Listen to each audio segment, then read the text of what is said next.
JavaScript. So let's start with the first question. What is JavaScript?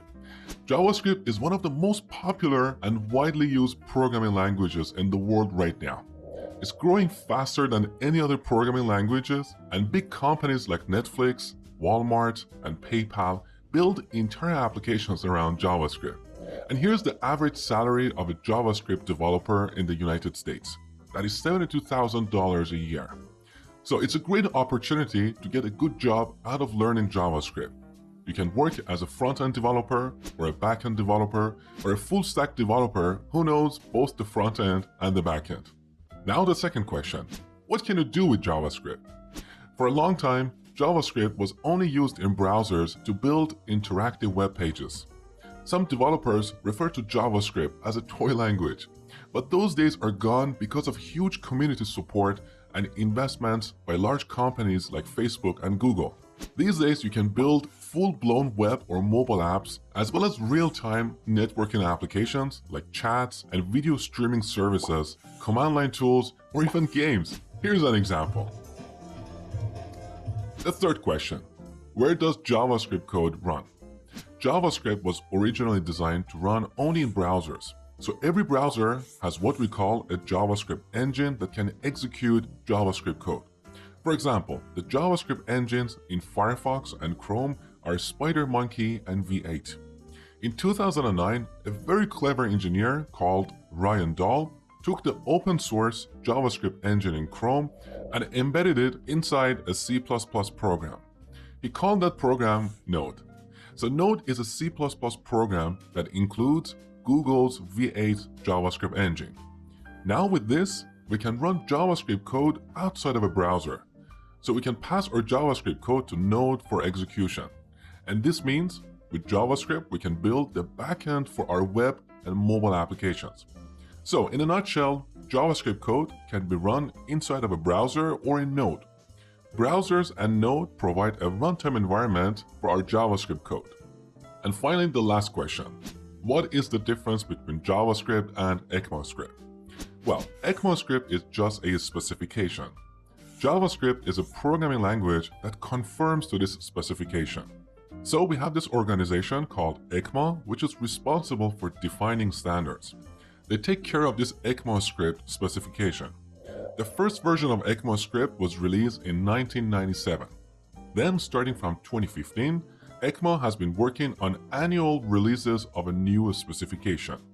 So in 2015, they released ECMAScript 2015, which is also called ECMAScript version 6 or ES6 for short. This specification defined many new features for JavaScript. Alright, enough theory, let's see JavaScript in action. So every browser has a JavaScript engine, and we can easily write JavaScript code here without any additional tools. Of course, this is not how we build real-world applications, but this is just for a quick demo. So open up Chrome, right-click on an empty area, and go to Inspect. Now this opens up Chrome Developer Tools. Here, select the Console tab. This is our JavaScript console, and we can write any valid JavaScript code here. So type this, console.log, put a single quote here, and then hello world. Another single quote to terminate, close the parenthesis, and add a semicolon at the end. Now, as you go through the course, you're going to understand exactly what all this means. For now, don't worry about it. So now press enter, and you can see the hello world message on the console. We can also write mathematical expressions here. For example, 2 plus 2, we get 4. Or we can do something like this. Alert, parenthesis, single quote, yo. Enter, and here's an alert. In the next lecture, I'm going to talk about setting up your development environment for writing various code editors out there, including Visual Studio Code or VS Code, Sublime Text, Atom, and so on. Out of these, my favorite is Visual Studio Code that you can download from code.visualstudio.com. It's a very simple, lightweight, cross-platform, and powerful editor. So if you don't have Visual Studio Code on your machine, go ahead and download it. The other thing I want you to install is Node. You can download Node from nodejs.org. Now, technically, you don't necessarily need Node to execute JavaScript because, as I explained before, you can execute JavaScript code inside of a browser or in Node. But it's good to have Node on your machine because we use that to install third-party libraries. And also later in this section, I'm going to show you a preview of Node. So pause the video now and download Visual Studio Code as well as Node. Once you're done, come back, continue watching. All right, now I want you to create a new folder. Call that JS-Basics. The name doesn't really matter. We just want to have a folder for writing all the code in this course. Now, drag and drop this folder into Visual Studio Code. Okay, we've got this folder open. Let's add a new file here, index.html. Now, you don't really need to know HTML in order to take this course, but if you want to be a front-end developer, you should know your HTML well. Now, in this file, I want you to type an exclamation mark and then press tab. This generates some basic HTML boilerplate. We don't really care about any of this code here. We're going to use this as a host for our JavaScript code. You're going to see that in the next lecture.